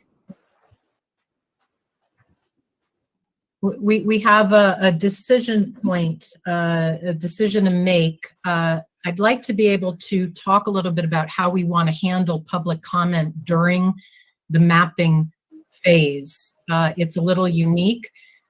Do we want to take a 10-minute break before we begin that conversation? Does anybody want to break now, or do we want to finish out this whole mapping section, which could be another 10 minutes or so? I suggest we finish. Okay, anybody need a break? Angela, you good for another 10 minutes?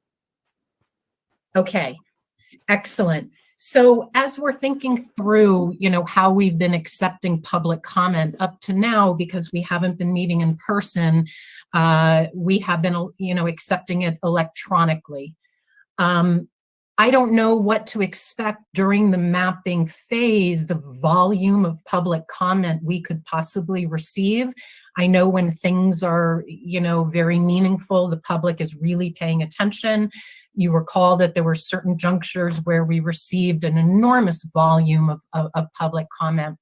So one thing on my mind is, if we're meeting all day long, back-to-back days, what's our ability to digest what could be a huge amount of information while we're also preparing and studying the populations and maps.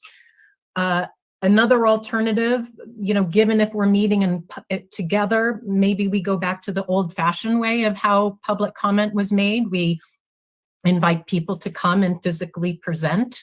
At the end of each meeting, maybe we spend an hour each day, and, we'd have to be sensitive to limiting, a time limit, because I would presume there'd be great demand, but that's another option. Or we could keep doing it exactly how we've been doing it, just with the understanding we're going to have a lot of responsibility to digest a lot of feedback with quick turnarounds.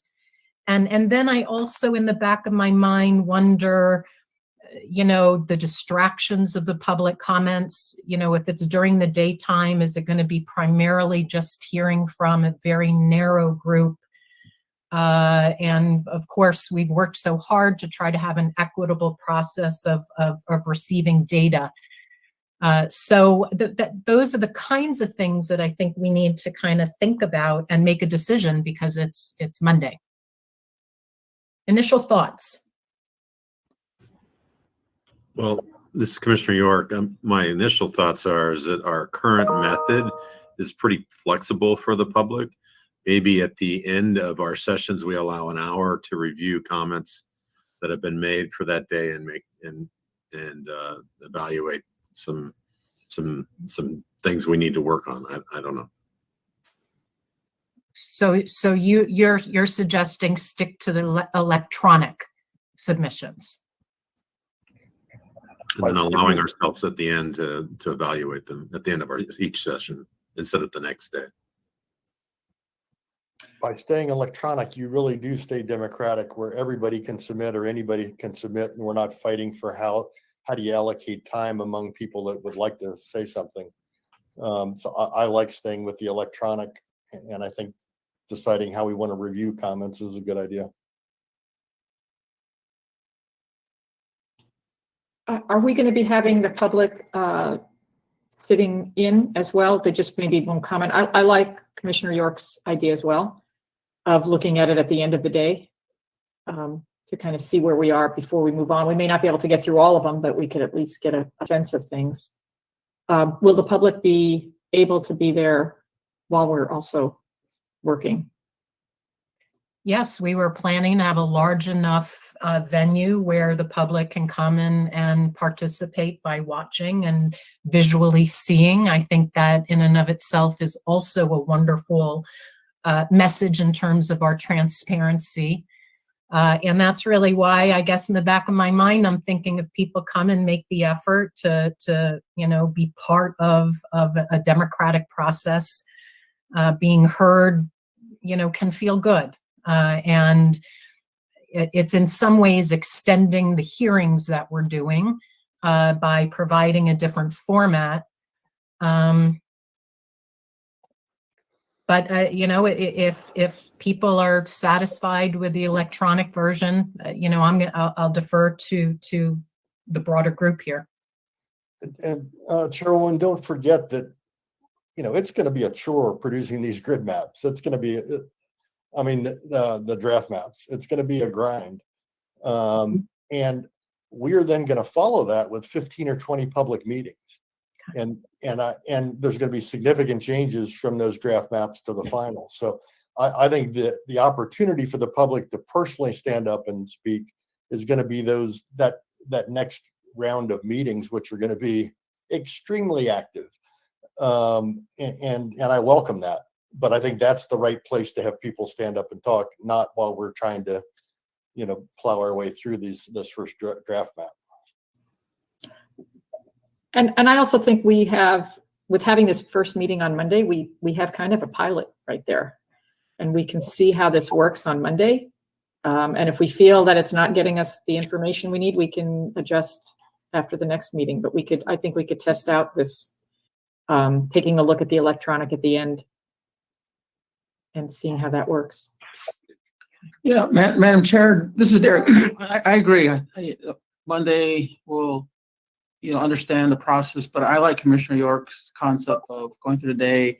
At the end of the day, look at the electronic submission, and then also Commissioner Meal, you know, the public will have during the 15 meetings hopefully ample opportunity to opine on the different drafts that we have. And so we'll start Monday, and it is a flexible process. So we'll evaluate after day one and then go from there. So I think it's a good start. And thank you, Commissioner York, for the idea. I hear broad consensus, and I think Commissioner Meal, your focus actually leads so beautifully into one of the topics that we'll hear from our executive and deputy directors about some ideas for engaging our community. And so I won't steal their thunder.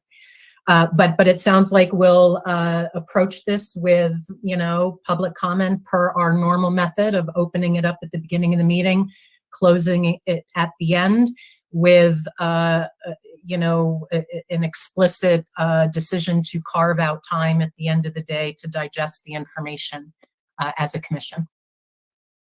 Oh, Chairwoman Newberg, another question on that. Do we want to allow for continued public comments after our meeting? I understand that we want to look at what's there during that day, but because some folks may watch our deliberations that evening, let's say, and want to provide feedback, would they do that then just at our next Tuesday meeting?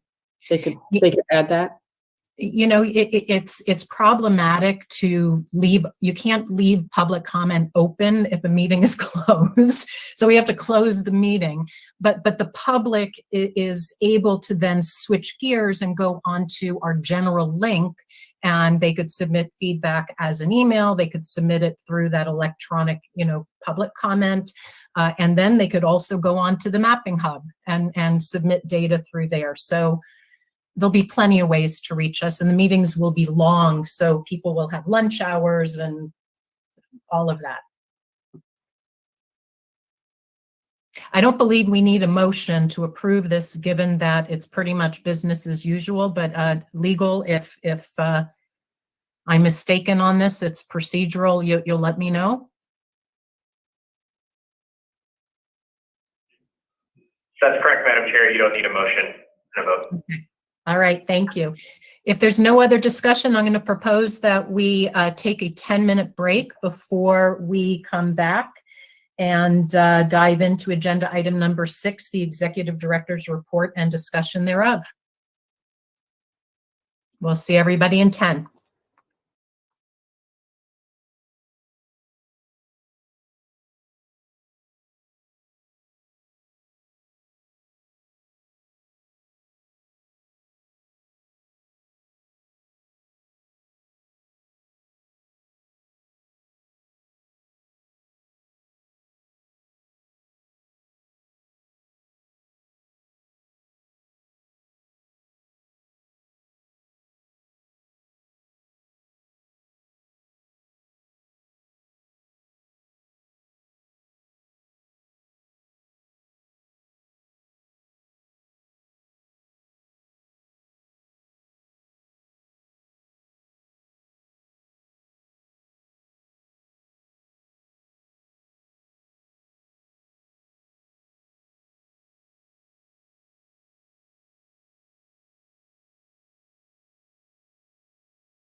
Okay, hopefully we can get started in another minute.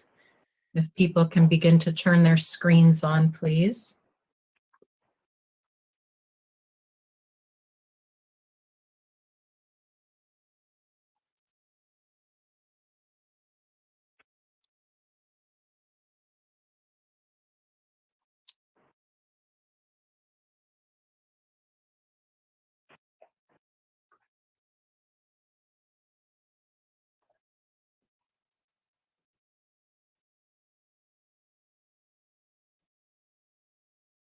Okay, Commissioner York, are you available?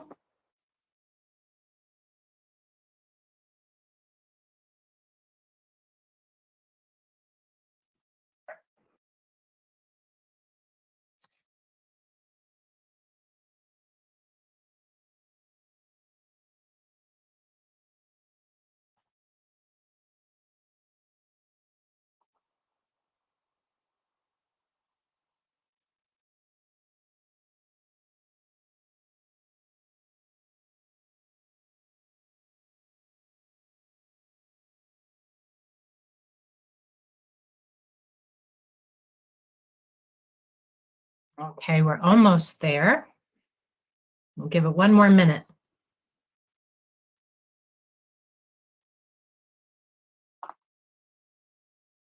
Oh, there's Commissioner York. Okay, let's get right back into business. We are on agenda item number 6, Executive Director's Report and discussion thereof. I turn it over to Director Schmidt and Deputy Director Lori Van Haren. Thank you, Madam Chair. First up, I'm going to have Alex give an update on our outreach strategy and plan. Good morning, Madam Chair and Commissioners. Marie and I have been working hard continuing our outreach efforts, reaching out to groups, cities, towns, counties, and councils, and providing them with the mapping team's mapping resources, meeting dates, materials, and also incorporating their feedback and providing it to the Commission. Last week, I was in Yuma, Sierra Vista, and Prescott for our grid map public meetings. I wanted to thank staff and facilities that helped us host our satellite locations. They were a huge help, and I really appreciate their efforts. We are continuing our grid map public meetings tour. Tomorrow we will be at the Cactus Shadows Fine Arts Center and Tucson Convention Center at 4 p.m. On October 7th, we will be at the Vista Center for the Arts High Country Conference Center in Flagstaff, the Cesar Chavez Cultural Center in San Luis, and Cayenta Township Town Hall in Cayenta. On social media, we continue to promote upcoming public meetings, materials, and resources available to the public. I encourage the public to actively share our content and feedback events for more public participation. Thank you. Thank you, Alex. Are there any questions for Alex or outreach in general? All right, move on. I do. Director Schmidt, Alex, you mentioned all the different locations. Do you have a list of who you connected with? You kind of ran through it, but maybe send me a list or send us a list of those you connected with. I'd appreciate that. Yes, sir. We can do that. And actually, I did want to share one more thing. I'm going to share my screen.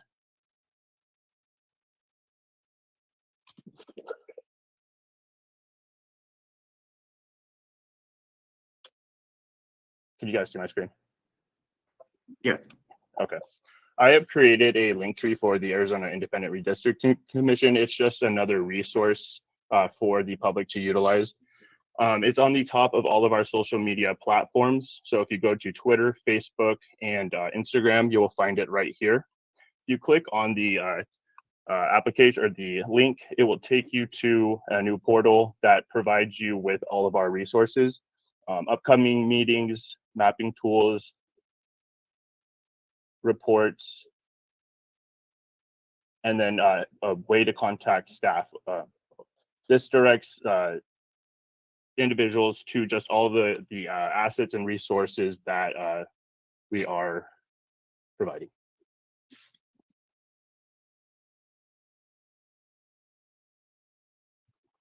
Great, thank you, Alex. Next up, I'll talk a bit about migration. It is underway, and we're hoping to have that. Brian, quick question. Sorry to interrupt. Hey, Alex, how's our, are we getting much Twitter traffic, or are people responding, or? We are getting a lot of traction. Twitter is our highest performing platform. Instagram is gaining more followers day by day. Facebook, that is the one application that I really encourage individuals to help us reach out to the public. I create events for every meeting, and they are out there.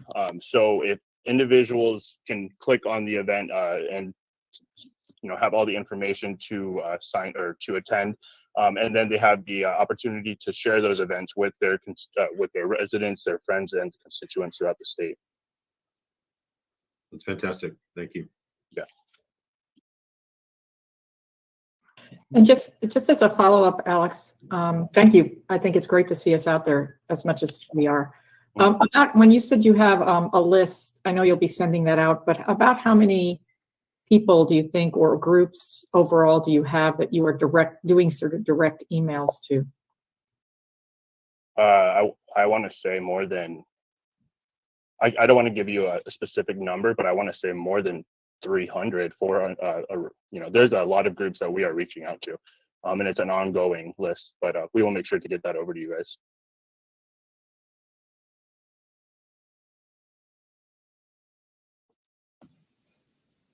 Yeah, they've been really warm, I'd say beautiful outreach letters, letting all the various organizations and community groups know who the outreach team is, how they can be accessible, offering tools and kits to bring the information to their communities. I think it was well done, and I'm super hopeful that now that, since grid maps are here, and I think the community is really starting to focus, now I think people, when that information hits their inbox, they're going to be more likely to open it and engage with it, and it'll be synergistic. So thank you.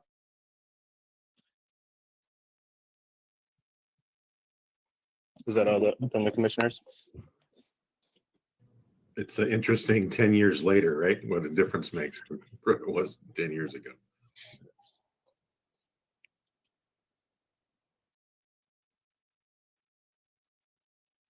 All right. So migration is underway, hoping to have it complete in the next few weeks. Everything is going smoothly now that it's underway. And then next, I will turn it over to Lori for a couple of updates from her. All right, thank you so much. We are working on our public records responses. A lot of them we can post to our website, so we're trying to do that and get them posted by Friday of this week. And we are letting anybody else who has submitted responses or requests that we will have them posted or by Friday, or also if we're anticipating longer than 2 weeks, we're letting them know how long in an estimated time. Onto the draft map public sessions planning.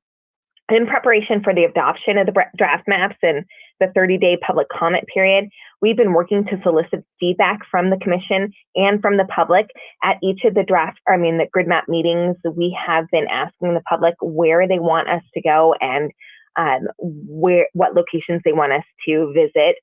We're still collecting that data. And we're looking at what these sessions should look like. So we have several options and ideas for the commission to consider. First, we propose traditional meetings similar to those that we had at the first public listening session, and then also the grid map public meetings.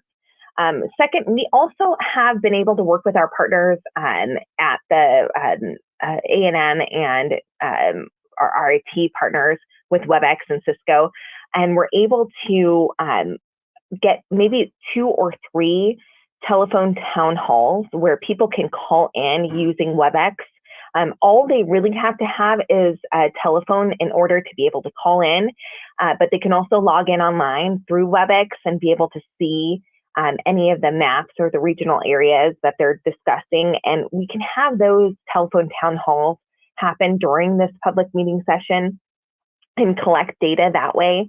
We could have morning sessions and afternoon sessions during the week and also during the weekend. And we were proposing maybe 2 or 3 of those sessions. And then finally, the other kind of creative ideas that we've come up with are for those areas that are still under COVID restrictions or are limiting events for public meetings. We could have kind of open houses where the commissioners can come in. At that open house, we could have staff and volunteers be there to collect data and present to the commissioners when they come in, so we can hit multiple places per day or multiple places per week and collect that data. And we could do that in a variety of areas. We could also have informational sessions in outdoor areas where maybe the commissioners don't come, but we can collect information, or we could help people submit maps online using, bringing our own Wi-Fi, bringing our own technology, explaining with staff how to submit their own maps in places that we haven't been able to host public meetings and collect that data for people in these kind of informational settings. Our concern and our anticipation is that we will provide as many kinds of opportunities for the public during those draft map meetings, which we expect to go from potentially the end of October to the end of November. And we're hoping for the commissioners to give us direction on how they want those meetings to happen, and then provide a specific, date, time analysis at the next meeting.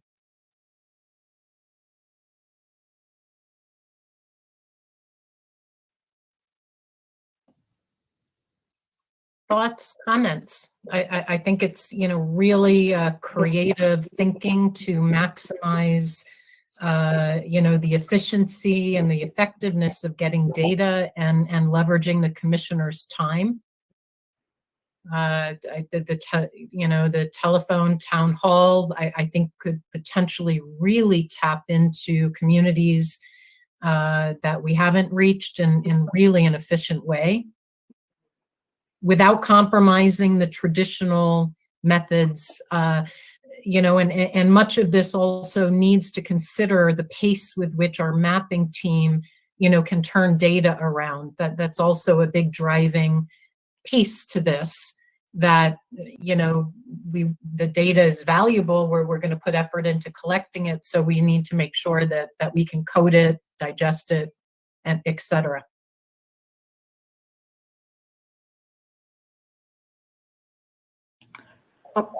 This is Commissioner Lerner. I like the various options you're laying out, that we're going to have some flexibility in there. And so it'll allow for opportunities for a wide range of people to participate in different ways. I like the concept of the open houses. It could be an interesting scheduling piece to do that. But I think it's kind of a nice, I like the idea of having smaller opportunities to interact. I think it would be nice if we could have at least one commissioner at those, because that's who people really want to speak to, I know, but it might be hard as a scheduling option to have commissioners attending the meetings as well as open houses and all of those. But I think having this variety of choices for people to be able to participate directly will be very helpful.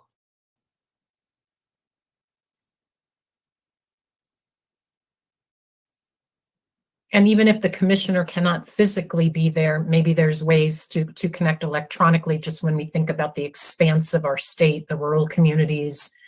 Chairwoman,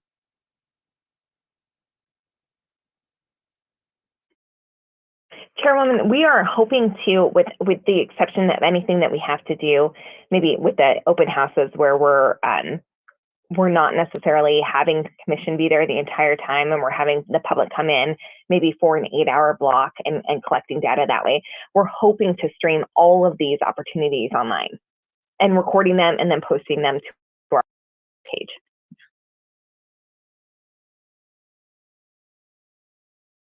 Also, you know, one of the things that I think I wish the news of this is out there more in the public. One of the beautiful things that we're experiencing collectively as we're embarking, you know, on our listening tours and meeting people is just the civility of people in Arizona coming and engaging in the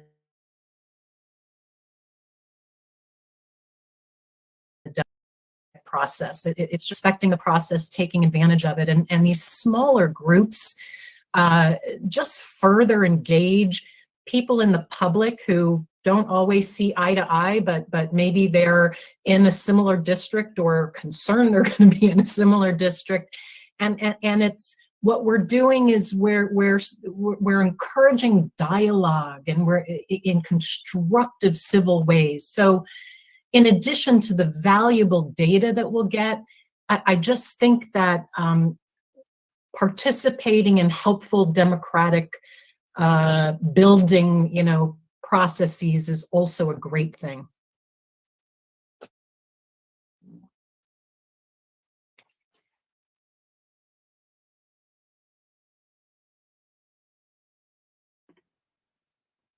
Okay, if there are no further comments for the commission, I should have a schedule for you guys soon, and we'll post it publicly, and then we'll start advertising and spreading outreach efforts.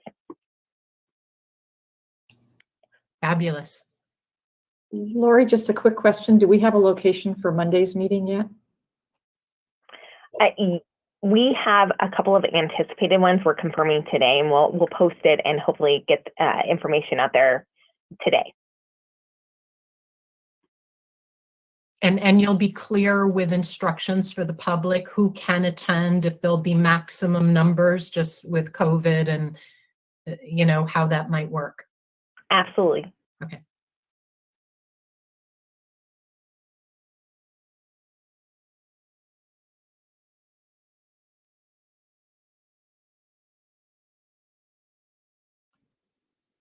I think that's it on that issue, Lori. Is there anything else on, you know, status of budget expenditures or anything else in the director's report from either one of you? So we will have an update on the budget expenditures next week. We're waiting for a report from Central Services Bureau, and we'll have that for you next week. Okay. Any other questions of our staff? I think we can move to agenda item number 7, legal update. 7A, discussion of competitiveness factor under the Arizona Constitution and interaction with other constitutional factors. I'm going to suggest that we make a motion to go into executive session. Our legal counsel has done a remarkable job of helping train us to understand our constitutional responsibilities, how to interpret the 6 factors. It's a lot of information with some nuance and some deference to commissioners. And this is an opportunity for us to rely on that counsel right before heading into map making. So for the purpose of going into executive session, which will not be open to the public, for the purpose of obtaining legal advice to further implement and or advance these legal issues pursuant to ARS 38-431.03A3, I will entertain a motion to go into executive session.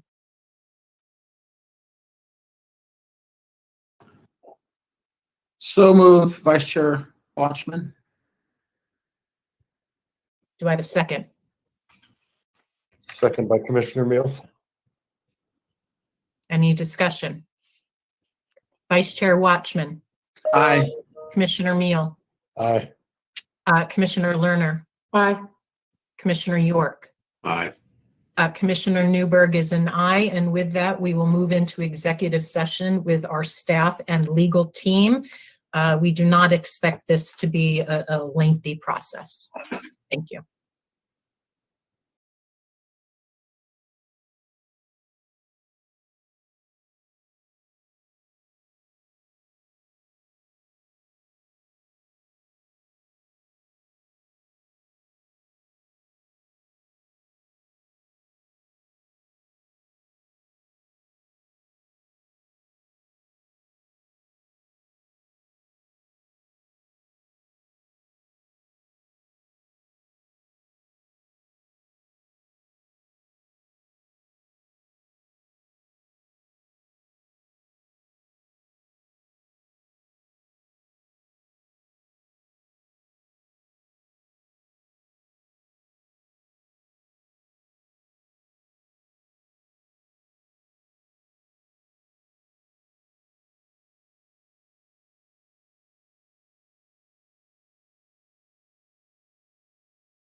We'll get started in another minute as soon as I see our legal team on live. And boom, they show up. All right, thank you for everybody's patience. That was a nice opportunity to just really reconnect and get further reiteration of our legal training as it relates to understanding our constitutional requirements, honoring the 6 criteria that serve as the basis for redistricting. We thank our legal counsel once again for their excellent guidance.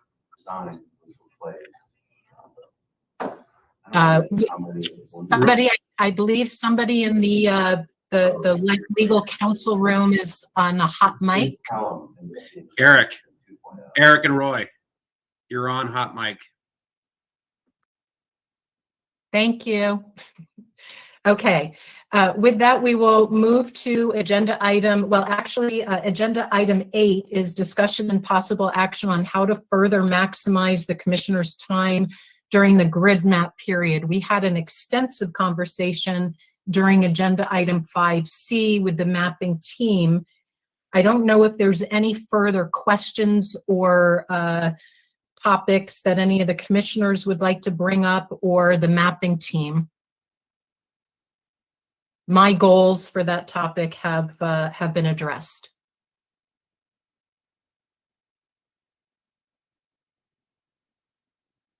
Okay. If there's no further discussion on that, we'll move to agenda item number 9, discussion of future agenda item requests. Anything on commissioners' minds, staff with business items we need to add? Chair Newberg, I don't know if legal, they were trying to get somebody to speak on Latino, I think, history and information. I don't know where that is, whether that was for next week or when. Yeah, Commissioner Lerner, we are planning on having that speaker come on the 15th, I believe, or 12th. Oh, sorry, the 12th, excuse me, the public meeting on the 12th.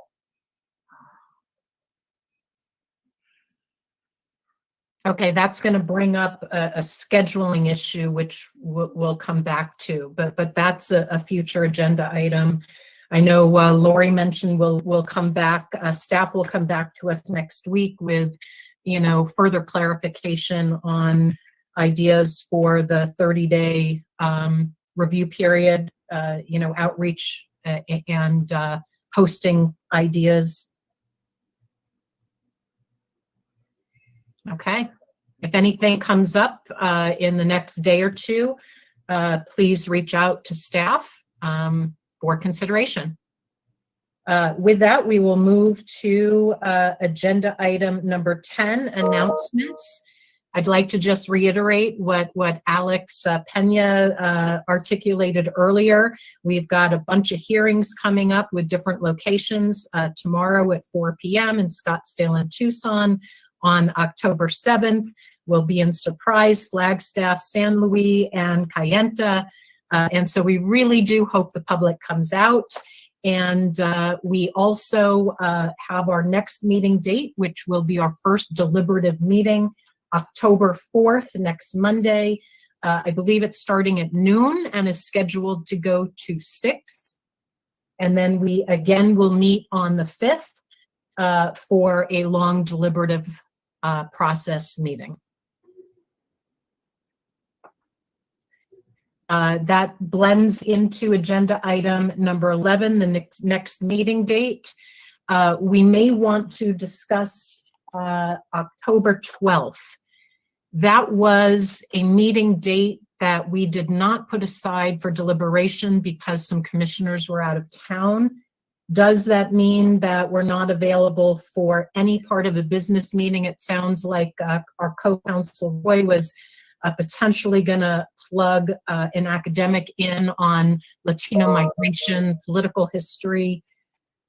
But if 2 of the commissioners are gone, I mean, it's always, it can be available on tape. So who's available on the 12th? I'm available for for 2 hours. Okay. Yeah. Okay, so I'm it's, also- no, but I have limited availability on the 12th for 2 hours also. okay, wonderful. So it sounds like we could plan for a traditional business meeting, maybe from 8 to 10 on the 12th, and earmark that academic presentation for that day.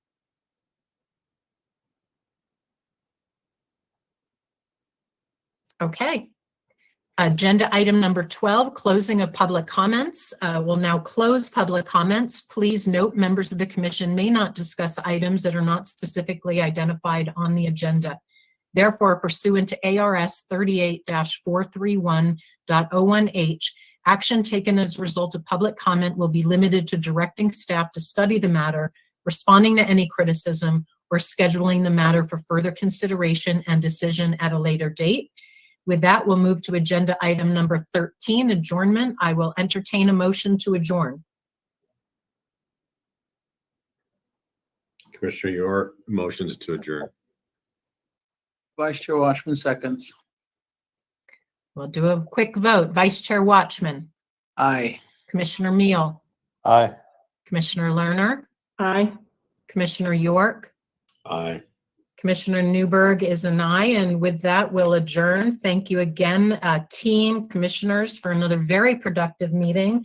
And I look forward to seeing the public at our public hearings and the commissioners at our first deliberative meeting on Monday. Have a great week.